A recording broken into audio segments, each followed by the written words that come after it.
नमस्कार दर्शकों, आज मैं फिर आपके सामने मौजूद हूँ अश्वत्था ट्री की एक और नई किताब के साथ। और मुझे यकीन है कि आज हम जिस किताब पर बात करेंगे वो आपके कई सवालों को, कई जिज्ञासाओं को शांत करने का काम करेगी। जी हाँ, मैं बात कर रही हूँ अश्वत्था ट्री बैनर तले बनी रुद्राक्ष किताब पर। रुद्राक्ष का हमारे धर्म में एक खास महत्व बताया जाता है। कहा जाता है कि भगवान शिव से इसका संबंध है।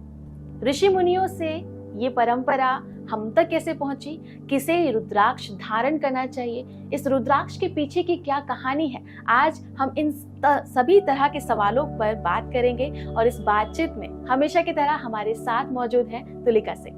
मैम, बहुत बहुत स्वागत है आपका। आपकी ये किताब रुद्राक्षा, ये हर किसी का ध्यान अपनी तरफ आकर्षित करने के लिए बहुत ही कारगर सिद्ध होती है, क्योंकि इसके कवर पेज पर आपने एक भगवान शिव का एक अलग स्वरूप, मैं चाहूंगी कि आप लोग देखें कि ये कितना अलग स्वरूप कवर पेज पर दिखाया गया है। रुद्राक्ष ऐसा क्यों है कि ये इतना इम्पोर्टेंट है कि आपने उस पर एक किताब लिख दी? जी डिम्पिका, कहानी शुरू होती बहुत शुरुआत जब मैं बहुत छोटी थी और बनारस में मेरे जो नाना नानी हैं वो बनारस में रहते थे और मेरी नानी बहुत ही धार्मिक प्रवृत्ति की थी। और तो उनके पास एक झोला हुआ करता था। उस झोले में वो बहुत ही अलग अलग तरीके की रुद्राक्ष माला जो है उनके झोले में रहती थी। और मुझे बचपन से उस झोले में बड़ा इंटरेस्ट रहता था कि वो उसको इतने ध्यान से, इतने पवित्रता से उसको रखती थी, इतना ख्याल रखती थी कि मुझे लगता था कि ये ऐसी क्या चीज़ है जो, क्योंकि वो एक माला था, कोई मोटे थे, कोई छोटे थे, कोई पिरोए हुए थे, कुछ ऐसे खुले भी रुद्राक्ष के दाने थे। तो मुझे हमेशा से ये रहता था कि आखिर इसमें ऐसी क्या चीज़ है जो उसको वो इतने पवित्रता से, शुचिता से रखती हैं। तो ये इंटरेस्ट जो है, जैसे जैसे मैं बड़ी हुई और मुझे अपने सनातन धर्म में और स्पिरिचुअलिटी में एज सच जब इंटरेस्ट आया, तो मैं देखती थी कि जो हमारे अवधूत हैं, हमारे संत हैं, योगी हैं, और सभी धर्मों के लोग, सिर्फ हिंदू ही नहीं कहेंगे, बहुत सारे अलग अलग ताओइज्म, बुद्धिज्म में भी आप देखेंगे संत जो हैं, संत जन, वो इस माला को धारण किए रहते हैं। कभी अपने सर पर बांधे रहते हैं, कभी अपने गले में, कभी हाथों में, कभी बाजूबंद में। तो ये बड़े इंटरेस्टिंग चीज़ कि ऐसी क्या चीज़ है इसमें, क्योंकि ये तो कोई सोना नहीं, कोई चांदी नहीं, कोई हीरा नहीं जिसको हमने देखा है कि लोग मार मचाए हुए हैं बाजारों में, लेकिन ये ऐसी क्या चीज़ है कि योगी इससे इतना प्यार करते हैं।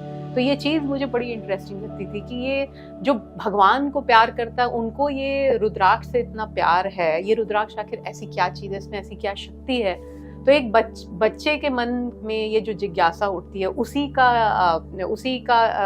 उसी से मैंने ये फाइनली इस किताब को लिखा कि एक बच्चा जब देखता होगा तो उसके दिमाग में क्या चलता होगा। तो मैंने एक बच्चे को समझाया है कि रुद्राक्ष आखिर क्या होता है। बिल्कुल, जब मैं छोटी थी तो मुझे हमेशा से लगता था कि रुद्राक्ष जो है वो धर्म की चीज़ ही है, यानी कि अगर किसी मंत्र का उच्चारण करना है या उसका काउंटिंग करना है तो मेरे भी घर में रुद्राक्ष की माला के थ्रू उसका जप किया जाता था। लेकिन मुझे ऐसा लगता है कि जितना धार्मिक इसका महत्व है, उसके पीछे इसका साइंटिफिक रीज़न भी है। तो वो क्या रीज़न है? जी, जब शोध किया गया कोई भी तरह का, जब क्योंकि सिर्फ, और जो हमारे योगी से एक तरीके से साइंटिस्ट ही थे। सोचिए कि उस ज़माने में जब कोई लैब नहीं है, एक्सरे मशीन्स नहीं है, उस ज़माने में इन लोगों को मालूम था कि उस जो रुद्राक्ष है, जो एक्चुअली रुद्राक्ष, अगर आपको पता नहीं हो डिम्पिका, तो रुद्राक्ष एक सीड है। एक्चुअली एक रुद्राक्ष का पेड़ होता है और ये एक बीज है उस पेड़ का, जो सूखता है और सूखने के बाद उसके अंदर जो एक छिद्र से दूसरे छिद्र के बीच में जगह होती है, इसको वाहिनी कहते हैं। तो इसलिए वो रुद्राक्ष को आसानी से पिरोया भी जा सकता है। एकदम ब्लूबेरी जैसा ब्लू कलर का, मतलब शुरू में वैसा होता है, जब सूखता जाता है तो सूखने के बाद वो नॉर्मल जो हम रुद्राक्ष देखते हैं वैसा लगता है। तो रुद्राक्ष जो साइंटिफिकली अगर हम इसको बोलेंगे तो इसमें जब शोध हुआ, जब रिसर्च हुआ, तो लोगों ने पाया कि इसमें बहुत ही इमेंस मैग्नेटिक प्रॉपर्टीज है। जैसे जो हम इलेक्ट्रोमैग्नेटिक जो बोलते हैं, जो हम चारों तरफ, हम कंटिन्यूअस जब डे टू डे लाइफ में रह भी रहे हैं तो हमारे चारों तरफ कुछ ना कुछ तरंगे हैं। ठीक है, तो वो तरंगे जो हैं, जो रुद्राक्ष की तरंगे हैं, वो बहुत ही जिसको कहते हैं कि आपको पॉजिटिविटी देती है। आपकी पूरी बॉडी का जो एक ऑरा रहता है वो एक पॉजिटिव ऑरा से वो आपको बाइंड करके रखती है। तो इवन जो नेगेटिविटी जो है, अगर जो लोअर फ्रीक्वेंसी की जो एनर्जीज होती है वो आपको हिट भी करती है, तो रुद्राक्ष आपको प्रोटेक्ट करता है। तो रुद्राक्ष में प्रोटेक्टिव एनर्जी, प्रोटेक्शन की जो प्रॉपर्टी वो तो है ही। उसका बड़ा अच्छा एग्जाम्पल है जो मैंने मेरी नानी ने मुझे बताया था कि जो पहले योगी लोग होते थे वो कहीं एक जगह ठहरते नहीं थे, वो कंटिन्यूअस एक जगह से दूसरी जगह ट्रैवल करते थे। वही इसीलिए उन्होंने घर छोड़ दिया था, इसलिए उनका कोई घर नहीं था, कोई परिवार नहीं था।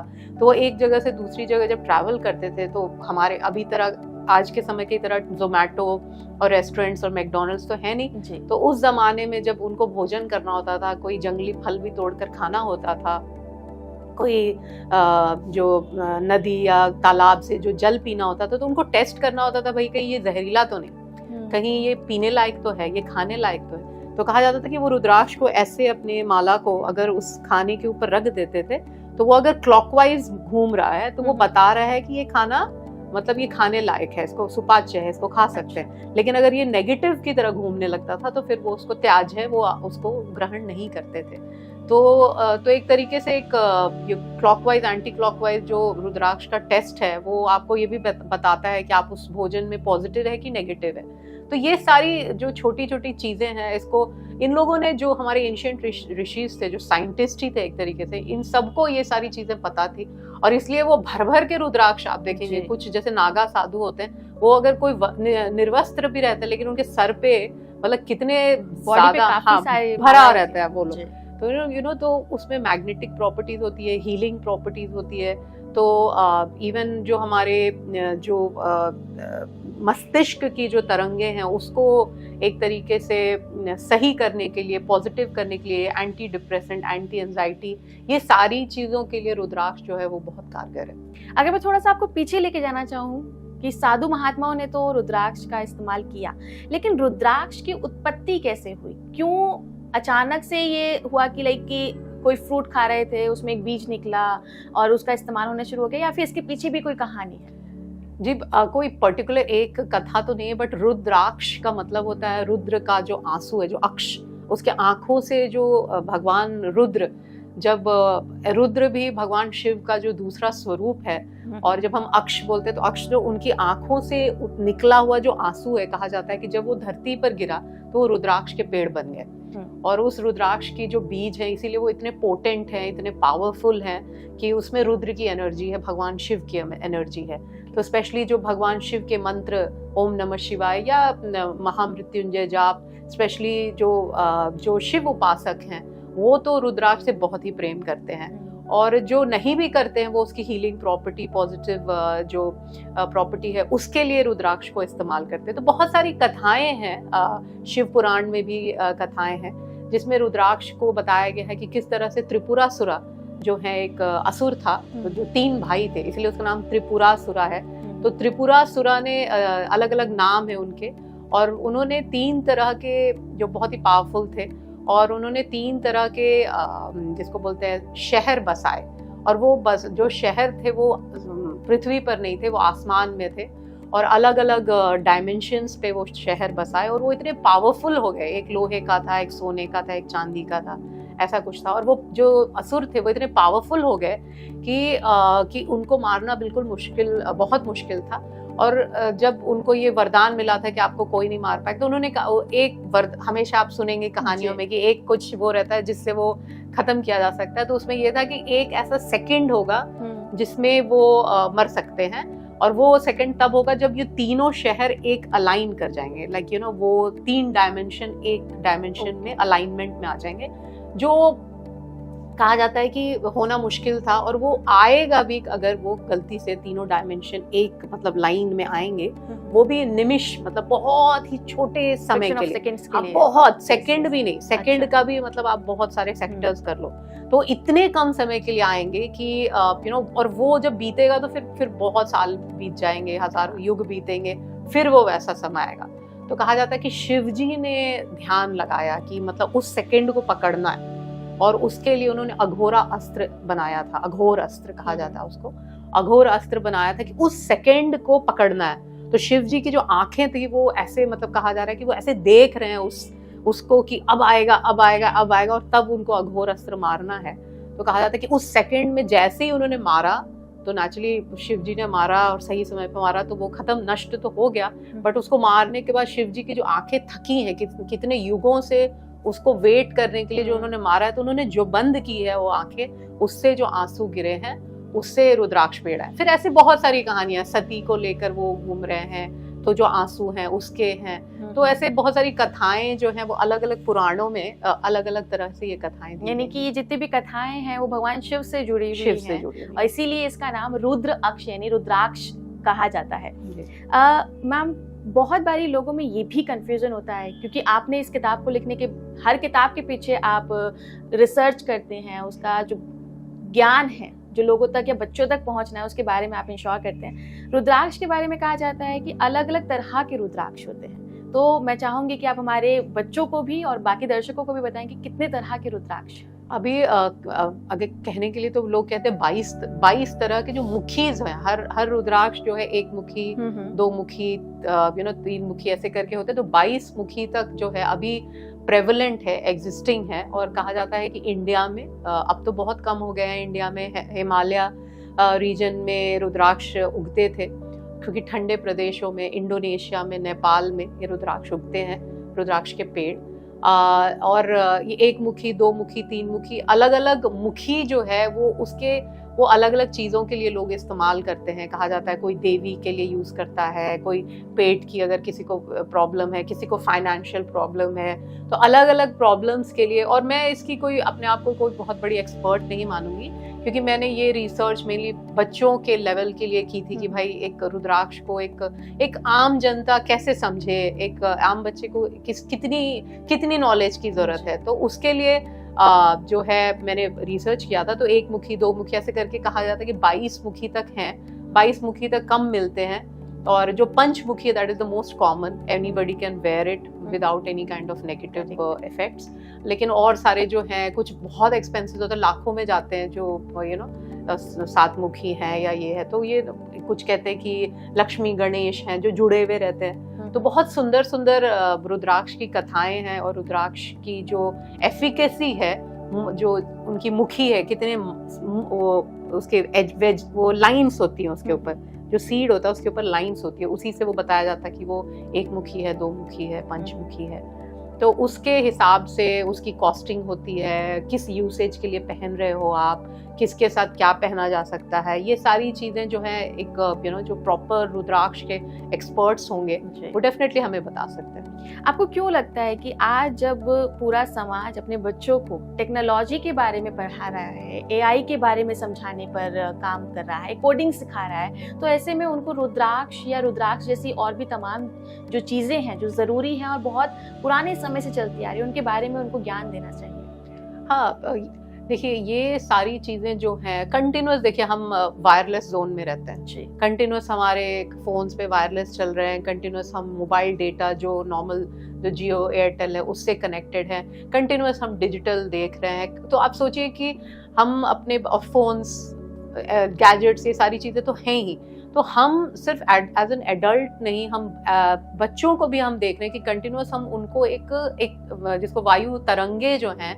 वो एक कंटिन्यूस वो उस जोन में है जहाँ पे उनको अदृश्य जो वेव लेंथ्स पे जो ये सारी फ्रीक्वेंसीज पे ये जो वेव्स हैं ये जो हिट कर रही हैं उनकी बॉडी को, और ये सारी चीज़ें हमारे ऊपर बहुत ही नेगेटिव इम्पैक्ट डालती हैं जो हमें पता भी नहीं चलता। और देखिए आजकल कितने कम उम्र में लोगों को ऐसी ऐसी बीमारियां हो जा रही हैं, ऐसे जो डिप्रेशंस हो रहे हैं, जो मेंटल प्रॉब्लम्स जो हो रही हैं, ये सारी चीज़ें क्योंकि हम बहुत और अभी तो 5G चल गया, 4G 5G, तो हम सोच भी नहीं सकते कि ऐसी फ्रीक्वेंसीज को हमारा ब्रेन झेल रहा है इस समय, और हम उसको मतलब सोच रहे हैं एंटरटेनमेंट के लिए यूज़ करें, क्योंकि हमें समझ नहीं आ रहा कि हमारी बॉडी पे उसका क्या असर हो रहा है।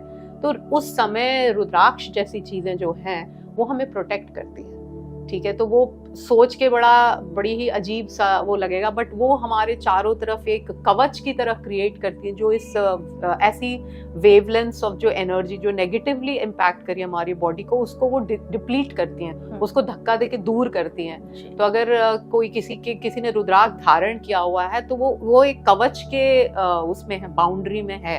तो आप ऐसी कथाएं सुनिएगा। इस किताब में भी मैंने एक कथा लिखी है कि रुद्राक्ष को इतना महान माना जाता था कि, और ये मैंने पहले ही बोला कि ये कोई धर्म वो नहीं है, it is for everybody, it is for humanity, ये सबके लिए है। तो कहा जाता है कि वो कहा जाता है कि उसकी एनर्जी इतनी तगड़ी है, इतनी पावरफुल होता है रुद्राक्ष की। एक जो धोबी बोल सकते हैं, धोबी शायद अपने गधे को लेकर जा रहा है, और जो गधा होता है उसके ऊपर उसने बहुत सारे रुद्राक्ष के वो गट्ठर रखे हुए हैं, वो लेकर जा रहा है, और वो इतना ज्यादा है कि बेचारा गधा जो है वो मर जाता है, क्योंकि इतना वो रुद्राक्ष ढो रहा है ना, तो वो मर जाता है। लेकिन कहा जाता है कि मरने के बाद भी वो स्वर्गलोक जाता है। तो कहने का मतलब, और स्वर्गलोक जाता है और उसको बड़े उच्च कोटि की योनि मिलती है, मे बी मनुष्य बन गया हो। लेकिन I mean very small short story, but आपको वो कह ये रहे हैं कि जस्ट क्योंकि उसने अंत समय में रुद्राक्ष को ढोया है, तो रुद्राक्ष इतना महान है कि आपको जन्मों के जन्मांतर के मतलब चीजों को काट दिया उसने। आपको गधे के बाद कुत्ता या कुत्ते के बाद खरगोश नहीं बनना पड़ा, आप सीधा मानव योनि में पहुंच गए। कहने के मतलब कितने जन्म को काट दिया रुद्राक्ष ने। तो ये सब कितना, क्योंकि ये तो मृत्यु उपरांत है, किसको पता है क्या सत्य है क्या नहीं है। बट लेकिन जो रुद्राक्ष पहनने वाले बहुत सारे लोगों से अगर हम टेस्टिमोनियल्स लेते हैं या बातें करते हैं, तो हमें पता चलता है कि कितनी बीमारियां सॉल्व हुई, कितनी मेंटल हेल्थ पे असर पड़ता है। ये सारी चीजें जो हैं, ये रुद्राक्ष के डेफिनेटली पॉजिटिव पॉइंट्स हैं। तो मैम कभी कभी ऐसा होता है कि हम कुछ रत्न पहनते हैं या रुद्राक्ष पहनते हैं, लेकिन हम सिर्फ पहन रहे होते हैं, उसकी जो इम्पोर्टेंस है या वो क्यों धारण किया जाता है, उसमें आचरण में क्या बदलाव लाना चाहिए, इस पर कभी गौर ही नहीं करते। इस पर आपका क्या कहना है? ये तो हर चीज के लिए बहुत सत्य है दीपिका। अगर हम कोई भी चीज, जैसे कि अगर रुद्राक्ष माला को ही ले रहे हैं, अगर हम रुद्राक्ष पहन रहे हैं और हमारे आचरण में कोई भी बदलाव नहीं आ रहा है, और हम जिसको कहते हैं कि झूठ का साथ दे रहे हैं, कुछ गलत काम कर रहे हैं, या बहुत सारी जिससे हमारा जो रुद्राक्ष है वो अपवित्र हो जाता है। जो हमारी एनर्जीज हैं, अगर हम वो तो कवच बना रहा है, लेकिन हम कंटिन्यूअस उसको तोड़ रहे हैं, हम कंटिन्यूअस उसको ब्रेक कर रहे हैं, हम कंटिन्यूअस, जैसे कहते हैं ना, एक छोटे से एग्जांपल के साथ हम इसको बता सकते हैं कि जैसे एक हाथी है, हाथी गया तालाब में नहाने के लिए, और खूब अच्छे से उसने नहाया वाया धो धा के बिल्कुल, और फिर आया और वो मिट्टी में लपेट लिया उसने अपने आप को। तो फायदा क्या हुआ बिल्कुल वो सारी चीजों को करने का। या अगर हमारा ड्राइंग रूम जो है बहुत सुंदर से हमने सजाया, और फिर एक गार्बेज की डंप वाले ट्रक को लाके उसको गिरा दिया वहां पे, तो स्पेशली जो माला होती है ना, हम जितना उसके ऊपर मंत्र करते हैं, जाप करते हैं, माला उतनी पावरफुल होती चली जाती है। और वो माला मतलब उसके अंदर वो इतनी शक्ति आ जाती है, मंत्र में इतनी शक्ति है, क्योंकि मंत्र एक वाइब्रेशन है, और बार बार आप उस वाइब्रेशन से फीड कर रहे हो अपने माला को, या जो भी आपने पहना है उसको आप फीड कर रहे हो, और फिर आप पहन ले रहे हो। तो आप कंटिन्यूअस जैसे अपने बैंक में पैसे डाल रहे हो, तो आपका बैंक बैलेंस बढ़ता जा रहा है ना। एग्जैक्टली वैसे ही जब हम मंत्र जाप अपने माला पे करते हैं, तो हम कंटिन्यूअस जाप कर रहे हैं, तो हम कंटिन्यूअस डिपॉजिट कर रहे हैं, और माला पावरफुल होती जा रही है, बहुत पावरफुल होती जा रही है। इसीलिए कभी आप सुनेंगे लोगों ने मंत्र की सिद्धि कर ली। मंत्र की सिद्धि का मतलब यही होता है कि आपने इतनी बार उसको जपा कि फाइनली अनलॉक कर दिया। अब मतलब फाइनली अब आप उस पैसे को, अब क्योंकि जैसे आपके पास बैंक में पैसे हैं, और अगर आप उस पैसे को यूज ही ना कर सको तो उस पैसे का कोई फायदा नहीं है ना। तो जप कर रहे हो, लेकिन उस जप का फायदा नहीं उठा सकते हो, बस आप जप किए जा रहे हो, तो थोड़ी देर बाद तो बोरिंग हो जाता है। लेकिन आप कंटिन्यूअस करते रहते हो, शुचिता मेंटेन करते हो, पवित्रता मेंटेन करते हो, और आप जप में जीवन जी रहे होते, तो करते कुछ समय के बाद वो अनलॉक हो जाता है। अनलॉक होने का मतलब now you can use your money. जिस तरह से आपके बैंक में जो पैसे आपने रखे थे, अब आप उसको इस्तेमाल कर सकते हो, उसी तरह से इस मंत्र को आप इस्तेमाल कर सकते हो। तो रुद्राक्ष ये कोई जैसे हम कोई भी माला और पहन लेते, रुद्राक्ष वैसी माला नहीं है। ये काफी पावरफुल चीज है। जब हम धारण करते हैं तो आप भगवान शिव के भक्त बन जाते हैं, आप भगवान शिव के आराध्य बन जा सकता वो है, और आपके अंदर वो सारी शक्तियाँ और आपके अंदर वो सारे गुण होने चाहिए जो भगवान शिव के भक्त बनने के लिए होता है। तो I think definitely we should be like जब हम रुद्राक्ष को धारण करते हैं या किसी भी ऐसी जो मणियों को धारण करते हैं, तो वो असर तभी करेंगी जब हम अपने जीवन में किसी ना किसी तरह का बदलाव लेकर आएंगे, तब करेंगे और अपने आप को उस माला के लायक बनाएंगे, उस रुद्राक्ष के लायक बनाएंगे, तभी वो काम करेंगी। फिर नहीं तो फिर वो किसी भी जैसे किसी भी आप माले जो शो के लिए पहन लिया वो उसी तरह से हो जाती है। जी, thank you so much ma'am, आपने इतना अच्छा ज्ञान हमारे दर्शकों के साथ हमारे साथ शेयर किया, इस किताब को आपने लिखा, इसके लिए आपका बहुत बहुत धन्यवाद।